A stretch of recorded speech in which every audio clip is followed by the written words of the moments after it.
In the early days of the modern slavery investigation, the officers started to profile the men and women who they found living in squalid conditions across addresses in Derby, who they believed to be victims of trafficking and exploitation. They had several traits in common. All were from Latvia, all seemed to be under the control of a core group of people, and many had severe vulnerabilities related to alcoholism. One other common theme was obvious: they needed help, but didn't know where to turn. And we talk in policing around safeguarding and vulnerability day in, day out. But when you start to look at them people, the severe alcohol abuse that they've got, the homelessness, in both this country and abroad, back in Latvia, they've got some real cultural issues to get over just as much by being in the UK. And that vulnerability that you start to look at is, these are people that, when we talk about alcoholism, these are people that need it throughout the day to function. They've got no concept of life in general without that alcohol. These are people that are unemployed, living on the streets. The luck is down, and when I say down, it's down. And then, of course, obviously the perpetrators and the suspects around that exploit that vulnerability and promise them absolutely everything in the world, but deliver absolutely nothing.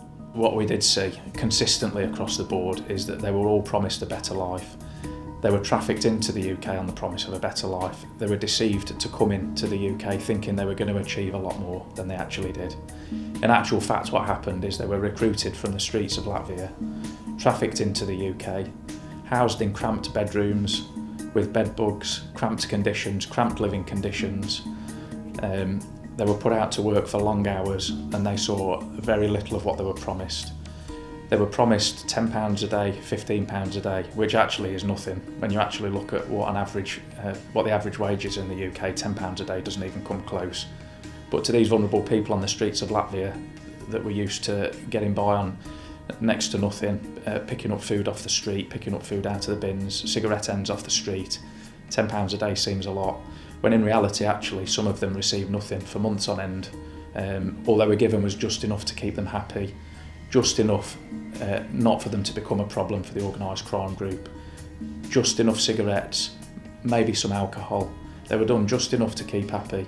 It was just enough for a basic existence. They were given basic food, cramped living conditions, and very little money.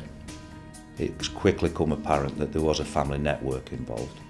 And then when you start to look at the victims, we might have only had half a dozen victims originally to start with, but then gradually that just grew and grew and grew. So when you start to look at it, it's quite controlled, or you could control it because of the numbers, and you thought you'd got just a family involved. It's quite evident that it was quite a large victim pool. It's been going on for years. We didn't realise, or I didn't realise, how many victims there were actually going to be, and that took quite a lot of work to get out. And I'm sure if we were still investigating it now, we would be finding more victims.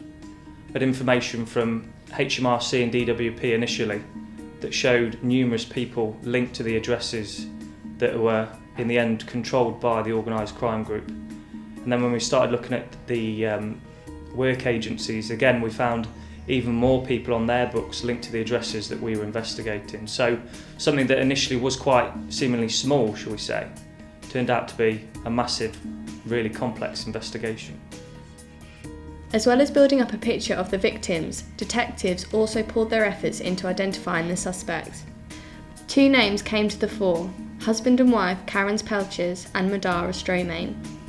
They were responsible for recruiting vulnerable people in Latvia on the promise of work and wealth, trafficking them to Derby by plane or across Europe in a car, then arranging all of their documentation and bank details in order to give themselves easy access to their earnings.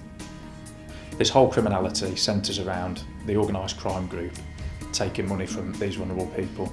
And what we established through the investigation is that the money was going back to Latvia. The organised crime group were based in Derby over several addresses that were low-cost private rental properties. So the only real assets and wealth that we could establish that they held within the UK was amounts of gold jewellery and some high-value vehicles. Everything else was being routed back to Latvia, and it was obvious as we stepped further through the investigation that they were accruing their wealth and using the money from the UK to fund nice properties back out in Latvia. some of the properties that we've seen, what they own and how they funded some of that, and the lifestyles that they've had, far outweighs anything that we would imagine over here. When you start to talk around, they have been described as mansions, and to a certain extent they are. The properties that they've got in Latvia, they are really substantial, cost a hell of a lot of money. That is paid for by the exploitation of the victims. With the pattern of human trafficking and exploitation unfolding before their eyes, the detectives feared that more and more victims would be at risk. Operation Dubrava became their priority.